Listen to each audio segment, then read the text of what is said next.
Hi, everyone, and welcome to this session of the FinoLab. Today is my big pleasure to host Professor René Rosfort from the University of Copenhagen. Professor Rosfort was awarded his PhD at the University of Copenhagen. He studied philosophy and theology in Copenhagen and in Florence in Italy. He has been Associate Professor for Ethics and Philosophy of Religion at the Søren Kierkegaard Research Center since 2014. His work revolves around ethics, identity, gender, and mental health from the combined perspective of phenomenology and hermeneutics. His primary theoretical researches are Immanuel Kant, Søren Kierkegaard, and Paul Ricoeur. René, thank you very much for being with us today. I know that you are going to lecture upon identity and suffering today, and the floor is yours. Thank you. We'll share a PowerPoint here. Let me see.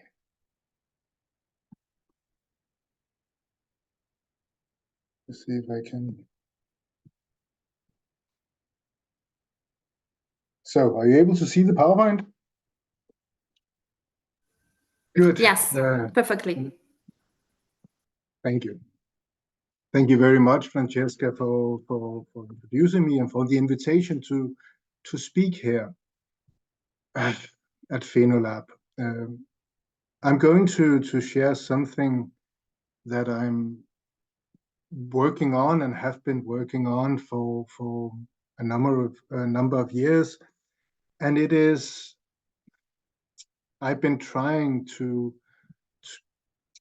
argue, not very convincingly and not even very successfully, for a phenomenological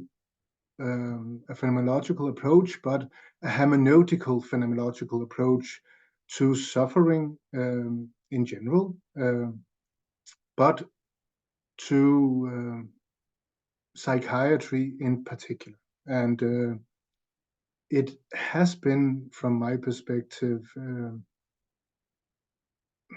a necessity to try to bring out the hermeneutics at stage in phenomenology and a phenomenological psychopathology. But the primary reason here is that that I believe that contemporary psychiatry in general, as most of us who work in the mental health sector know that and we have heard that for years, at least the last 40 years, that psychiatry has become too biologically oriented. Psychiatry has become too focused on a biological paradigm and on a medical model that does not respect the complexity of mental health issues. And phenomenological psychopathology has always been seen as a return to, or a possibility to engage in a more humane, more complex understanding of suffering that is not reduced to biological disorders, whatever it is. I think that is perfectly fine and well, but I think that in phenomenological psychopathology, and I'm not saying in all phenomenological psychopathology, but in major dominant strains of phenomenological psychopathology, we have nonetheless, in our critique of biological psychiatry, nonetheless adopted a scientific approach, an objectifying approach to suffering that, irrespective of phenomenology's avowal of being the study of subjectivity, that study of subjectivity in much phenomenological psychopathology has leaned too much towards imitating science, imitating the rest of medicine. And this is a tendency we can find already back in Husserl. It's a tendency that we can find at the birth of phenomenology, and it's also a discussion we can find at the birth of phenomenological psychopathology. And my argument is that if we adopt a more hermeneutic version of phenomenology, and less, let's call it transcendental phenomenology, if we are going to play in to the discussion between transcendental and hermeneutic phenomenology, then I would argue that opting for a more hermeneutical approach to phenomenological psychopathology will allow us to make our contribution to contemporary psychiatry more clear. Because when you talk to people who are not trained in phenomenological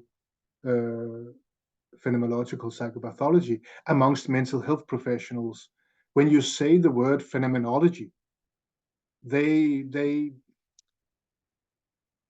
could not imagine what we mean by the word phenomenology. And as I do, I just come from teaching young budding medical students in a course of phenomenological psychopathology.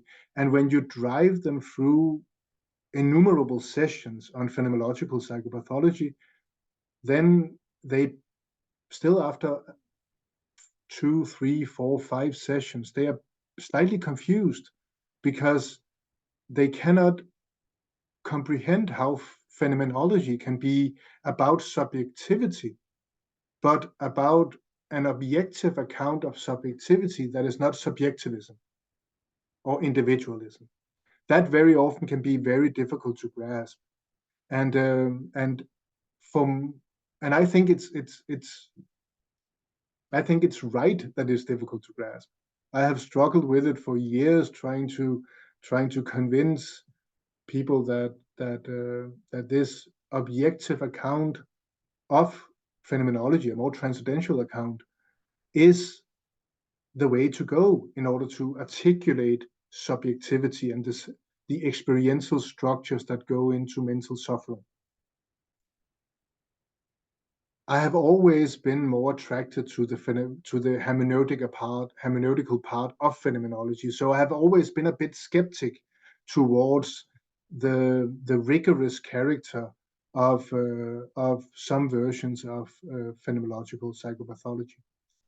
And that means that adopting hermeneutic, or a more hermeneutic phenomenological approach in psychopathology, which makes it linguistically incredibly difficult to say, namely hermeneutical phenomenological psychopathology. That would require a course in itself to pronounce it. So it's not a very elegant method, and I think it's underappreciated in phenomenological psychopathology, what we can actually gain from this hermeneutic perspective. And when I say hermeneutic perspective here, I am adopting, I come from Ricoeur, as we also heard Francesca say. So my hermeneutic phenomenology is slightly different from a more Heideggerian hermeneutic phenomenology. What I will do today is try to let me see here if I can make it small there. Try to show some of the problems that we run into in contemporary psychiatry, by starting with just saying a few words about lived experience, which, as most of you know, is a major thing right now in mainstream psychiatry. And then I'm going to take you on a very short but hopefully intense historical tour back to Philippe Pinel and Vincenzo Chiarucci and the birth of psychiatry, at least continental psychiatry, and trying to show the Enlightenment ambition in psychiatry included care as well as cure. That is medicine, the hope of curing, but also the more humanistic ideal of caring for suffering. And my argument here is that the scientific ambition of contemporary psychiatry, including phenomenological psychopathology, neglects that ethical dimension of psychiatry that go into care, that go into Sorge, that go into Cura, that go into that dimension also of Heidegger's reaction to Husserlian transcendental phenomenology, by saying that of course human beings are caring individuals, and care is something that is very difficult to make sense of with a so-called scientific objectifying approach. It requires an interpretative approach. That means a more hermeneutic approach. Then I'm going to go to say a bit about Karl Jaspers, and then go back to say where Karl Jaspers has his existential impetus from, and where Heidegger also has his existential impetus from, namely Kierkegaard, and how that existential philosophy is at the birth of hermeneutical phenomenology. And then I'm going to end by outlining this historical background will give us, I hope, a better sense of understanding what I mean when I argue for hermeneutic phenomenology. So it may seem like a lot of stuff, it may also be a lot of stuff, but I will try to take you through these aspects here. And we all know, and we all hear repeatedly, that mainstream psychiatry and mainstream medicine work with a biopsychosocial model. And our way of trying to understand suffering is to try to understand the biological, the psychological, and the sociological aspects of suffering. Most of us also know, either from experience or from professional private experience, whatever it is, know that the biological, the sociological, and the psychological are not equally divided. The biopsychosocial model is still the biopsychosocial model that some in the past 2 decades have also called the bio model. In the past years, actually within 5 years or so, lived experience, which is an old term in philosophy, it's an old term in phenomenology, it's an old term that many of us thought, all people thought about, but right now lived experience has become one of the buzzwords in contemporary medicine, and especially in mental health care. And lived experience could be seen as an opening for phenomenological psychopathology to finally gain the full recognition for what phenomenology actually can contribute with in mental health care. The problem is that lived experience, as I said, just as the word phenomenology, lived experience and phenomenology for many mental health professionals simply means subjectivity, or subjectivity closer to what I feel, what I experience, rather than the experiential structures of subjective experience. Meaning that experts by experience, that is people who have survived mental illnesses and are surviving mental illnesses, can contribute to medicine and to psychiatry by articulating their experiences. And here many phenomenologists become a bit disappointed, and also phenomenological psychopathologists become a bit disappointed when they discover that the phenomenological, as in the theoretical phenomenological part of lived experience projects, that part is very little. It is very, very limited. And very often phenomenology becomes reduced to a more common understanding of what I experience, what I see. And here we can see from the Lancet Psychiatry from January, sorry about that, that should have said 24. It is this January, sorry about that mistake. We see here that the Lancet Psychiatry, which is the second most influential journal in psychiatry, is committed to championing the involvement of people with lived experience of mental ill health in research. Within research, strides are being made in lived experience framings of mental health and in understanding the roles of social context, injustice, inequality in mental health.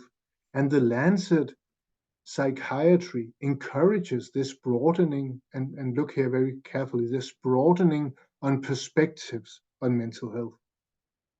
Going forward, the Lancet Psychiatry will be requesting that authors provide information on whether and how people with lived experiences were involved or led their research, and here, once again, leading research, including reporting on the following: whether they were involved in shaping the research question, on study design, choosing outcomes measures, planning recruitment, working as lived experience researchers, assessing the burden of interventions, writing up the study, and delivering the dissemination of its findings.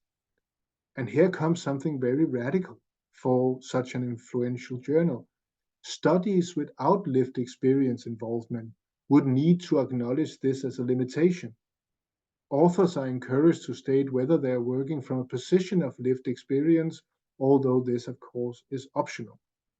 So it's quite a significant step in mainstream psychiatry, in which the Lancet Psychiatry represent, that we actually now need to say why we have not had experts by experience involved in the project. And this unleashes a whole new slew of problems for psychiatry and for the understanding of mental health as science.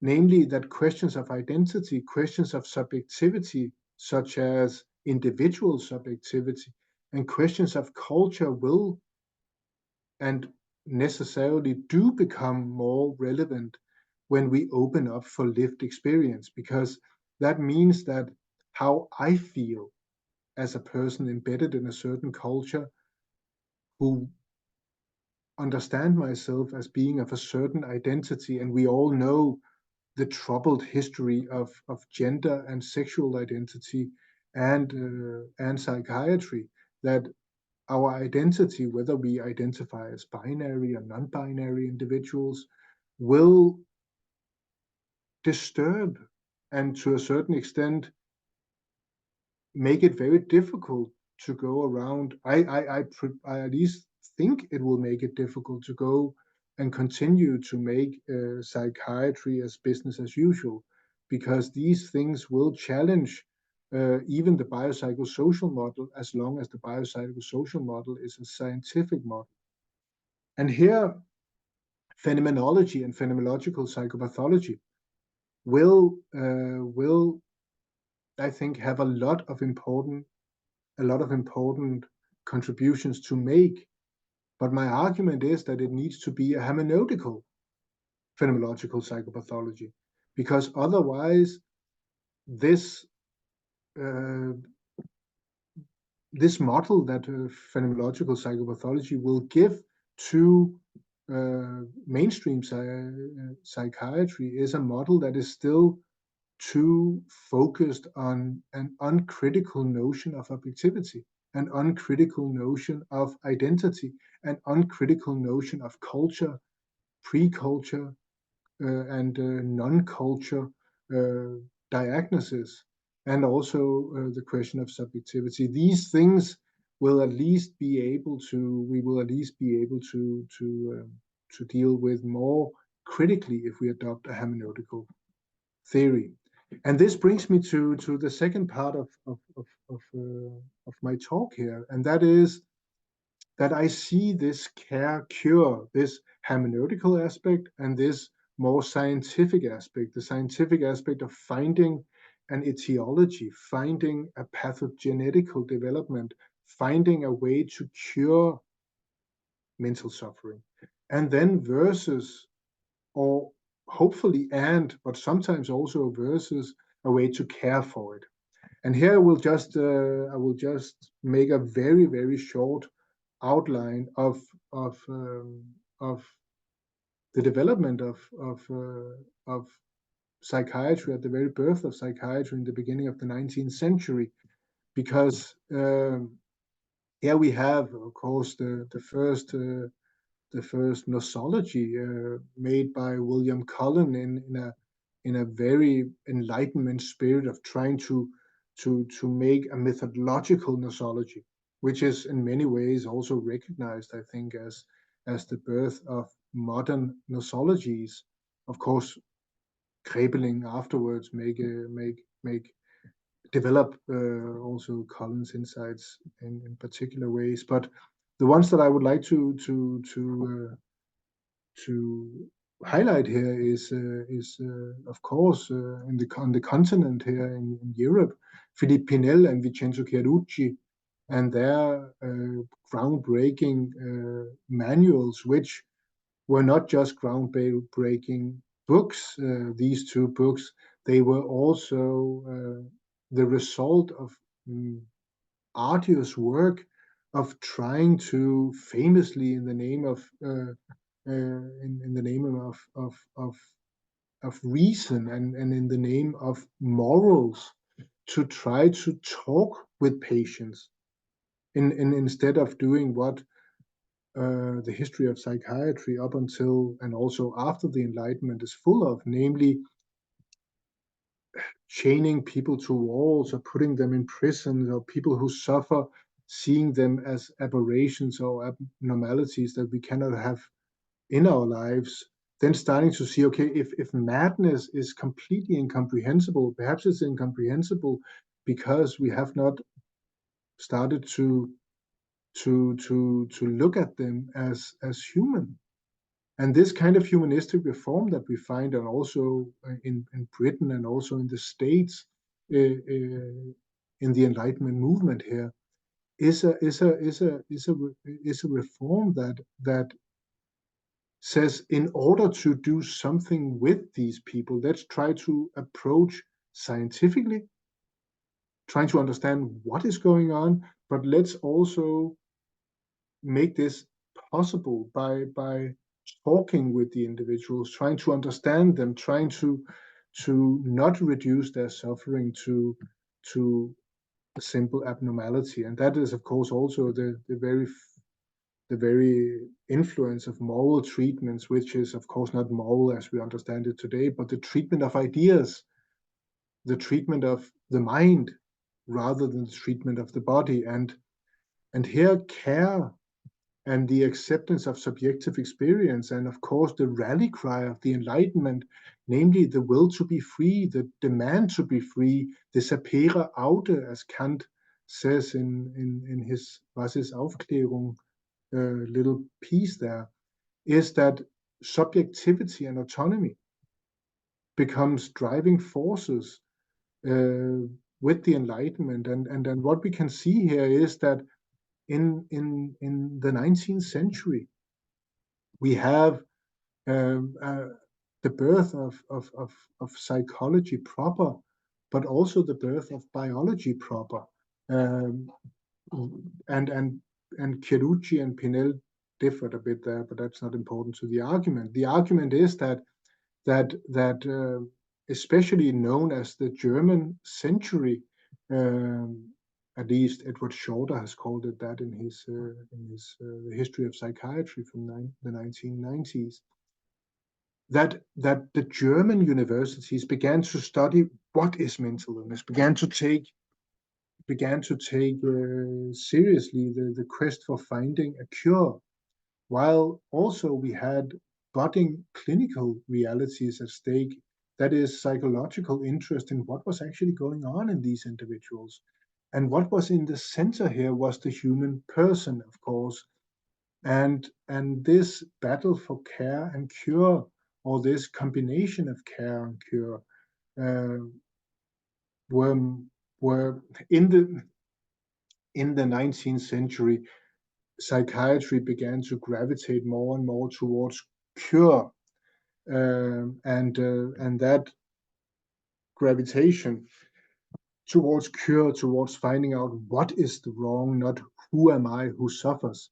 That scientific development was punctuated by the turn of the 20th century, especially by, on the one hand, Krepening, who said who couldn't find the etiology expressed in the brain, so started with a symptomology, but also with Karl Jaspers, as we'll see in a moment, but also with Freud, who all three of them were tired of this obsession with Hirnmythologien, this obsession with brain mythologies, and say, let's try to look at the individual who suffer.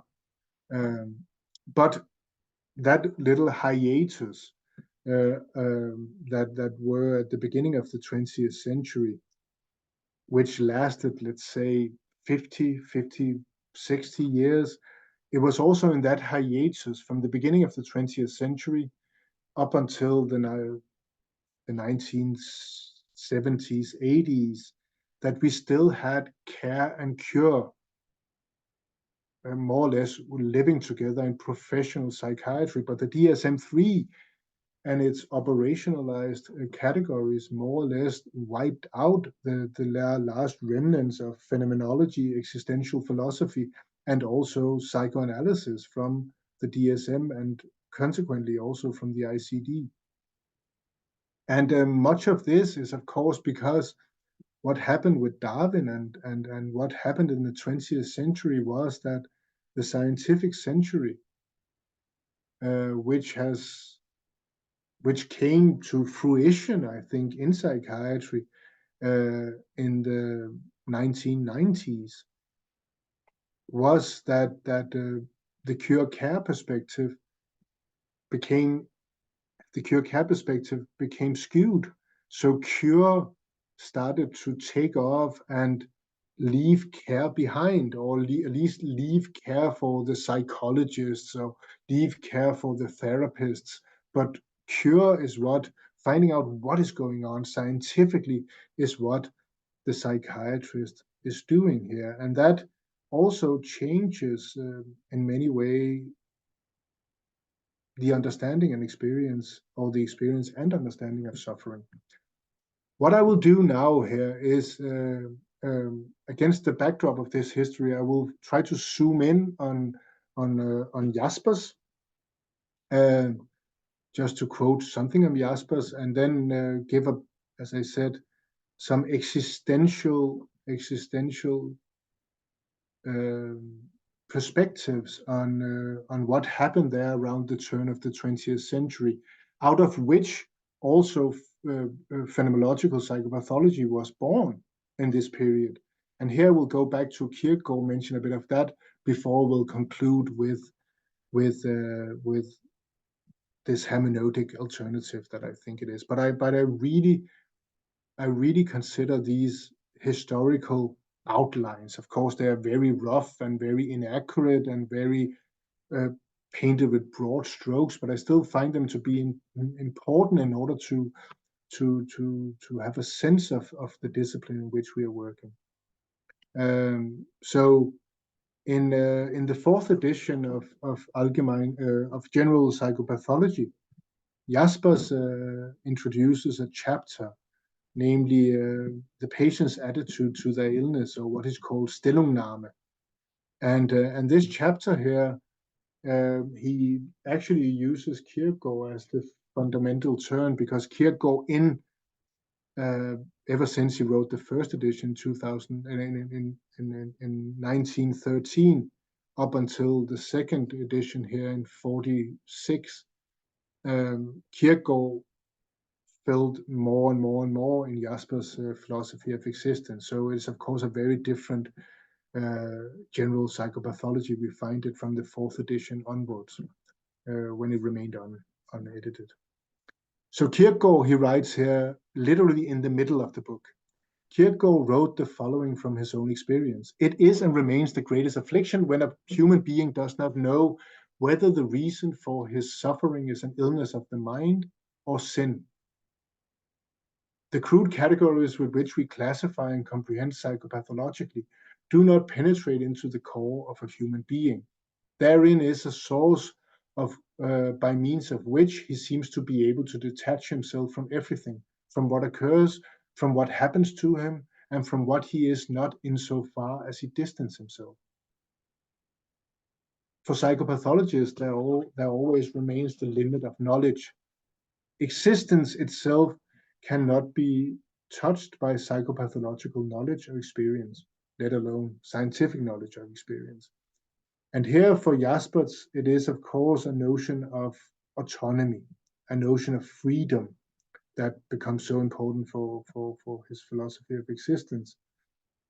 But that kind of freedom, that kind of limit of these limits of knowledge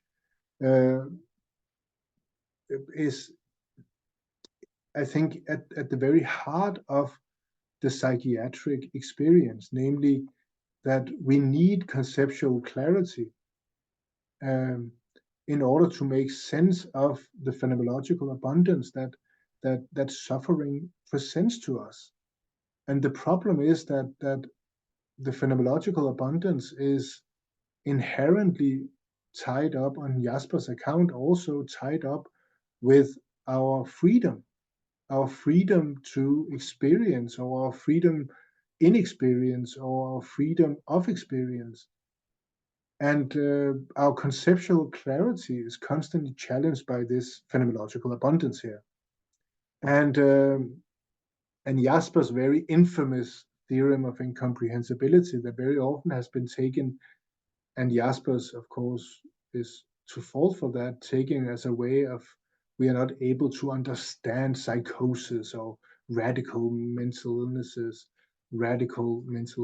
in full-blown schizophrenia, for example. That theorem has been discussed a lot. I'm not using it in that sense. What I'm using it for is that for Jaspers, the incomprehensibility is part of suffering in general. It's part of the individual character of suffering that is so important for Jaspers. And especially if you read the fourth edition of General Psychopathology, you will find this incomprehensibility constantly working as the theoretical engine out of which Jaspers develops his phenomenological psychopathology. And that's also part of the reason why he very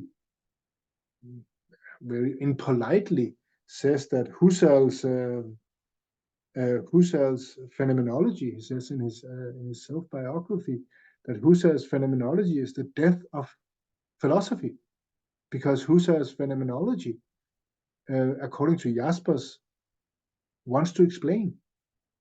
It does not. Philosophy is constantly a limit situation. Philosophy is constantly a challenge to our knowledge. And here for Jaspers, what is so important is this dialectical encounter, which of course has a very rich tradition in especially German phenomenological psychopathology in the years after Jaspers, and the dialectical tension between suffering on the one hand and what we do with suffering on the other hand. And this is what I called in my title the fragile identity. And that fragile identity, if we go back, and this is not just something I do because I'm paid to talk about Kierkegaard, but also because I think Jaspers together with Heidegger, together with Ricoeur, together with the whole hermeneutic tradition, learned a lot from Kierkegaard. And here, for Kierkegaard, at least, this kind of vulnerability that goes into a fragile existence. Our existence is fragile because it is vulnerable. It is vulnerable because it is fragile. It is a constant task to try to find out how to live. And here in his very famous book, Sickness Unto Death, Kierkegaard writes that just as a physician might say that very likely is not one single living human being who is completely healthy, so anyone who really knows human beings might say that there is not one single living human being who does not despair a little, who does not secretly harbor an unrest, an inner strife, a disharmony, an anxiety about an unknown something, or something he does not even dare to try to know, and an anxiety about some possibility in existence, or an anxiety about himself. So that just as a physician speaks of going around with an illness in his body, he walks around with a sickness, carries around a sickness of the spirit that signals his presence at rare intervals in and through an anxiety he cannot explain. For Kierkegaard, the point here is that anxiety is a necessary component of life. Anxiety is good. Anxiety is, according to Kierkegaard, the experience of freedom, or anxiety is an inescapable condition of life. And this may not seem very original in light of the 20th century and the 21st century, when we all have talked and written about anxiety. But Kierkegaard goes even farther, arguing that anxiety, the more you are anxious, the better life you will have. The more you are anxious, the more you understand and evaluate the normative complexity involved in having a good life. And Kierkegaard's work is a very incredible exploration that both Jaspers and also Heidegger and many psychopathologists have gained a lot of insight into, in the more existential complications of being human. And that existential complications of being human is a way of articulating the importance of what we care about, to paraphrase Harry Frankfurt, the importance of what a human person goes through in life. And anxiety is fundamental to the way, for example, time, body, imagination, will, other people play into a human life. And for Kierkegaard, the anxiety, and I mention anxiety here because he has such a radical thesis, namely that, as he says in this very famous quotation from the concept of anxiety, in one of Grimm's fairy tales, there's a story of a young man who goes in search of adventure in order to learn what it is to be in anxiety. We will let the adventurer pursue his journey without concerning ourselves about whether he has encountered the terrible on his way. However, I will say that this is an adventure that every human being must go through, to learn to be anxious in order that he may not perish either by not having been in anxiety or succumbing in anxiety. Whoever has learned to be anxious in the right way has learned the ultimate. And many of my colleagues balk a bit of this because it seems like an unnecessary romanticization of anxiety to call it an adventure. But then they forget very often that those of you who have an experience with Grimm's fairy tales know that those fairy tales are not for young children, not even for young adults, because they are very, very atrocious, violent, horrible fairy tales that nonetheless also articulate the beauty of life. And for Kierkegaard, anxiety is like that. You can lose yourself in anxiety. You should lose yourself in anxiety, but you can never escape from anxiety. And that opens up, that for Kierkegaard opens up for the fact that a human individual cannot be defined A human individual cannot be comprehended objectively, because there's always the anxiety in a human individual. That means that whenever you say what you say about that individual is constantly skewed by the anxiety that is at stake in the individual. That means that an individual is never just that individual's gender. An individual is never just that individual's sex.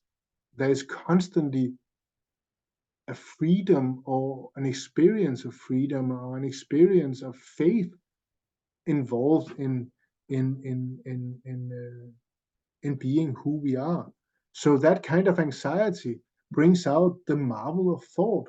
And I think that one of the greatest sins of contemporary psychiatry is that it doesn't marvel at thought anymore. It doesn't marvel at all of the incredible ways that human beings can articulate suffering in thought. And here, from another piece of Kierkegaard, he says, when we speak of carrying burdens, ordinary language makes a distinction between a light burden and a heavy burden.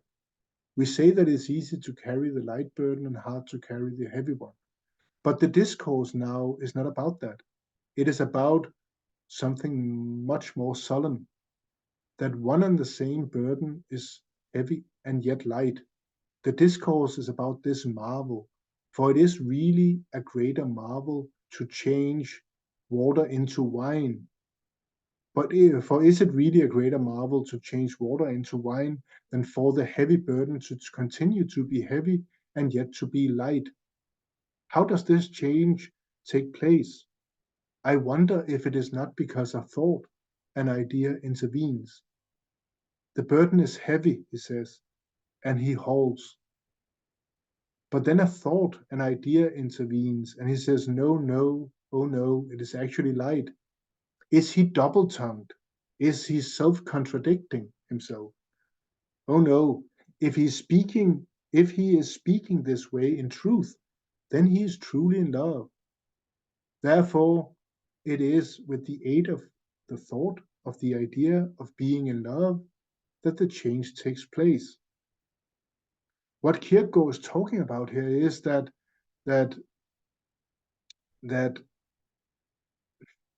suffering is not just suffering, burden is not just burden, illness is not just illness. We may understand what an illness is, how it works in our experience, without understanding how the illness is.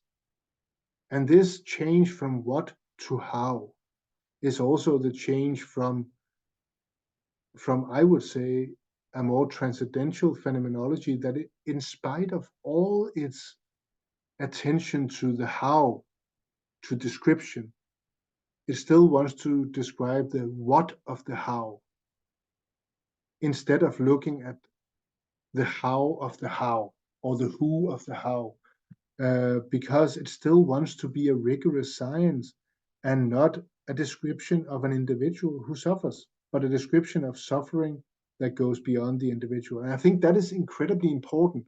And that is also the scientific contribution of phenomenology, but that it can actually describe something impersonal, something objective, such as my body becoming heavy in depression, or time speeds up in mania and slows down in depression, etc., etc. All of these things are really influential contributions of phenomenology. But phenomenology, in a more hermeneutic version, may be able to also look at the marvel of thought, the marvel of reflection, the marvel of what I call care or ethics. And if we actually go back and go forward now and look at Engels' argument here, he says that the biomedical model, he says in this very famous article where he introduces the biopsychosocial model, he says the biomedical model was devised by medical scientists for the study of disease.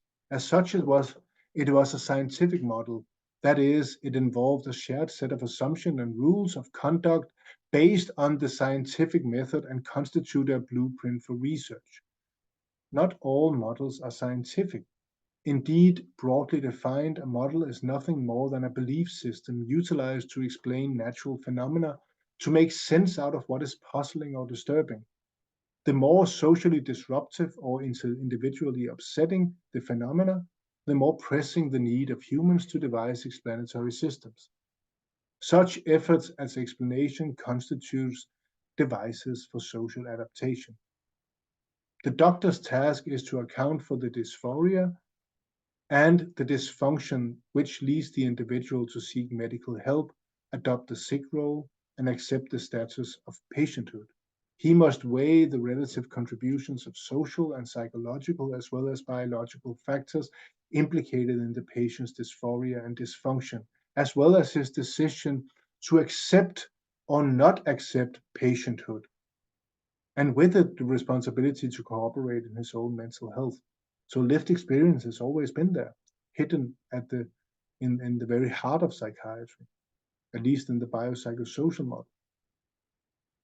Clearly, the dichotomy between disease and problems of living, the demarcation problem, is by no means a sharp one, either for the patient or for the doctor. And here, in many ways, we can say that dysphoria and dysfunction can be, like trying to understand the experience and trying to understand the dysfunction is an interplay between phenomenology and hermeneutics, trying to understand the experience as it takes place, the givenness of what I feel, but also try to engage in an interpretation of what could actually be the cause for what I feel. And here our fragile identity requires both. The question is just that we do not necessarily need to look for dysfunction as a scientific biological dysfunction, but there are also, of course, psychological, individual, and also social dysfunctions at stake. And hermeneutics here, in my view, may be able to open phenomenology up to a better understanding of those unscientific belief systems that go into a disorder. And here, as I will just end by trying to make it more specific what I mean by hermeneutic phenomenology. Here in an influential text by Paul Ricoeur from 1975, he says belonging is expressed by Heidegger in the language of being in the world. The two notions are equivalent. The term being in the world expresses better the primacy of care over gaze and the horizontal character of that to which we are bound. It is indeed being in the world which precedes reflection. What Heidegger here opens up for is fundamental and is, of course, rightly so, the birth of modern hermeneutics. It is to say that the interchange of affectivity and reflection means that what is given is not simply given. Sometimes it hides something in what is given, and sometimes that which is hidden cannot be understood by anything but a deconstruction of our normal, course of reflection or interpretation. So what also comes out of Heidegger's hermeneutic critique of idealist or transcendental phenomenology is that, as Ricoeur says, idealist phenomenology can therefore sustain its pretension to ultimate foundation only by adopting in an intuitive rather than a speculative mode the Hegelian claim to absolute knowledge. But the key hypothesis of hermeneutic philosophy is that interpretation is an open process which no single vision can conclude. And for me, that is a very important a very important correction to the way we conduct much mental health research today. That even though we claim that we have a more holistic view, a more biopsychosocial view, we do not take seriously that interpretation, or that open process that interpretation is, also require that we constantly need to put into question the very interpretation that we adopt. And for Ricoeur, which is his critique of Heidegger, is for Ricoeur, we need to take a long detour over the symbols of culture, over the expressions of culture, we could almost say today, over social media and stuff like that, in order to understand what is it that makes suffering suffering. And if I should comprise hermeneutics in one word, it is the long detour.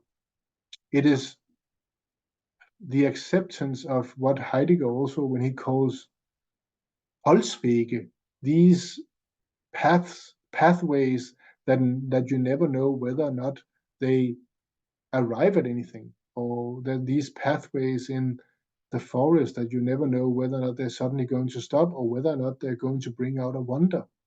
So this long detour is incredibly important for phenomenology, and the reason why I believe Ricoeur is an even better dialogue partner than Heidegger, even though I know many, if not most, do not think that, is that I think Ricoeur is a much more interdisciplinary thinker in and by himself, which his work shows. And his idea of the wounded cogito is I believe, incredibly important, because it is the wounded cogito that comes out of the long detour, the wounded cogito that will never be healed, the wounded cogito which Ricoeur also gets, and you can see this is from his Freudian philosophy, from his reading of psychoanalysis. It is a wounded cogito that results from this adventure, a cogito that possesses itself but does not possess itself, a cogito that is, I think, of course, that sees its original truth only in and through the avowal of inadequacy, illusion, and the lying of actual consciousness. And this puts into place the question of appropriation, namely that appropriation signifies that the initial situation from which reflection proceeds is forgetfulness, another Heideggerian term. I am lost, led astray among objects, and separated from the center of my existence, just as I am separated from others, and as an enemy is separated from all men. Whatever the secret of this diaspora, of this separation, it signifies that I do not at first possess what I am. Working with suffering is a constant acceptance of dispossession. And this means that hermeneutics accepts this fragile, contradictory starting point and also endpoint of psychiatry, perhaps, namely that hermeneutics approaches from its opposed poles represent a challenge, a test for reflection, whose first tendency is to identify itself with immediate consciousness. So let ourselves be torn by the contradictions between these divergent hermeneutics, the sociological, the biological, the psychological interpretation of suffering, is to give ourselves up to the wonder that puts reflection in motion. It is no doubt necessary for us to be separated from ourselves, to be set off center in order to finally know what is signified, but I think I am.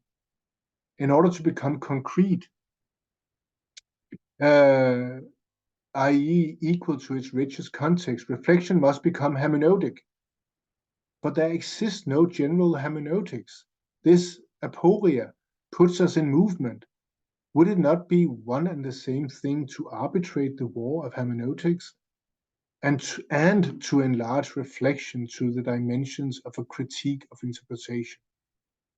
So keeping some kind of wound open, and this is basically Ricoeur's idea, and also the model that he's famous for, this self-otherness, ipse idem model, in his narrative identity.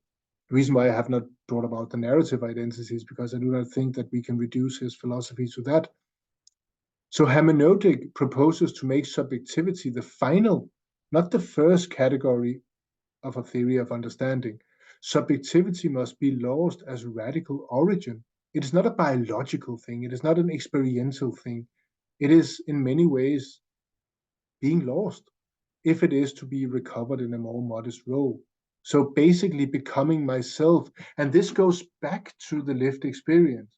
But one of the most important things of the lived experience movement today is that it is individuals who struggle to become themselves, who struggle with their illness. And that struggle requires that we understand the importance of what I care about, also as a challenge of our objective interpretations, our sociology, our phenomenology, our biology of the suffering that we undergo. And that means taking seriously or reappraising the biopsychosocial model. Because doing so, we will hopefully be able to according to what I believe is the ideal of psychiatry, to bring about this combination of cure and care, of science and ethics, that were foundational for the very beginning of psychiatry, but which I believe has been overshadowed by a more monotonic rather than more than monolithic or monotonic understanding of what psychiatry is, namely a quest for a cure, a quest for an understanding, rather than also a way of devising an understanding of suffering that takes into the very heart of suffering the understanding of care, or in my case, that is the understanding of ethics. Thank you. That was what I had to say, and I hope it didn't take way too long.